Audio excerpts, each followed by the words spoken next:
अगर आप विदेश में काम करते हैं और भारत में अपने घर पैसे भेजते हैं तो खबर आपके लिए बहुत अहम है। आरबीआई यानी कि रिजर्व बैंक ऑफ इंडिया अब एक ऐसा सिस्टम लाने जा रहा है जिससे विदेश से भेजे गए पैसे अब पहले से कई ज्यादा तेजी से आपके घर वालों के अकाउंट में पहुंचेंगे। तो आज इस वीडियो में हम समझेंगे आरबीआई का ये नया सिस्टम कैसे काम करेगा, पैसे भेजने की प्रोसेस में अब क्या बदलाव होंगे और एनआरआई या विदेश में काम करने वाले भारतीयों को इससे क्या बड़ा फायदा मिलेगा। तो चलिए फिर वीडियो को शुरू कर देते हैं। हाय, मेरा नाम है वर्षा दुबे और आप मुझे देख रहे हैं एनबीटी टेक एड पर। दरअसल आरबीआई ने नई ड्राफ्ट गाइडलाइंस जारी की हैं जिसका मकसद है क्रॉस बॉर्डर पेमेंट्स को तेज, आसान और ज्यादा भरोसेमंद बनाना। अभी जो पैसा अमेरिका, दुबई या यूके से भारत भेजा जाता है वो कई बार बैंकिंग प्रोसेस में देरी से पहुंचता है। अब आरबीआई चाहती है कि अगर पैसा बैंक को फॉरेन एक्सचेंज मार्केट आवर्स में मिले तो उसी दिन यानी सेम बिजनेस डे पर ही बेनिफिशियरी के खाते में क्रेडिट हो जाए। अभी तक होता यह है कि जब कोई व्यक्ति या कंपनी विदेश से भारत पैसे भेजती है तो वो रकम पहले नॉस्ट्रो अकाउंट में आती है। नॉस्ट्रो अकाउंट दरअसल वो खाता होता है जो भारतीय बैंक किसी विदेशी देश में रखता है। फॉर एग्जाम्पल, अगर एसबीआई का नॉस्ट्रो अकाउंट अमेरिका के किसी बैंक में है तो वहां पहले पैसा जमा होता है, फिर भारत के अकाउंट में ट्रांसफर होता है।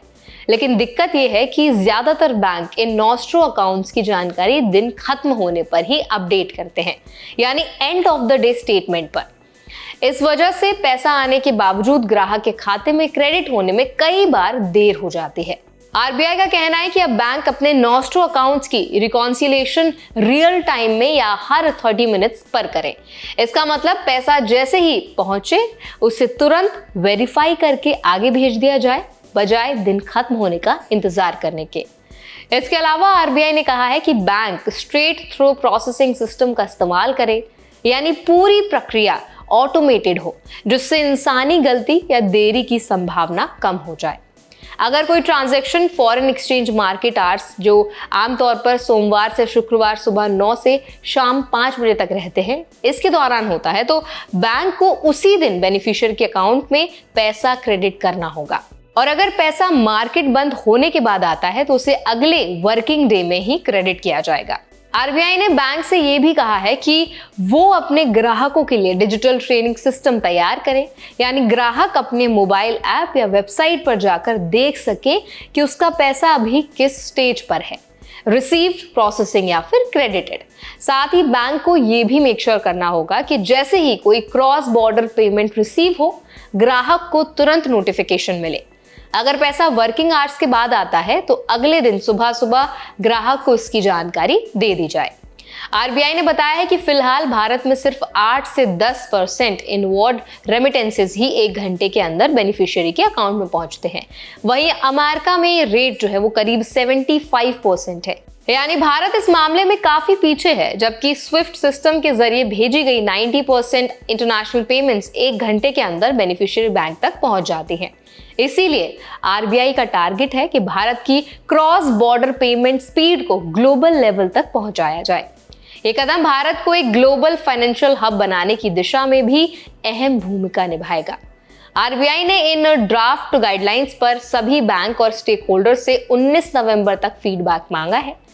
फाइल सर्कुलर जारी होने के बाद 6 महीने के भीतर ये नियम लागू हो जाएंगे, यानी अगर सब कुछ तय समय पर हुआ तो 2026 की शुरुआत तक ये सिस्टम पूरे देश पे चालू हो सकता है।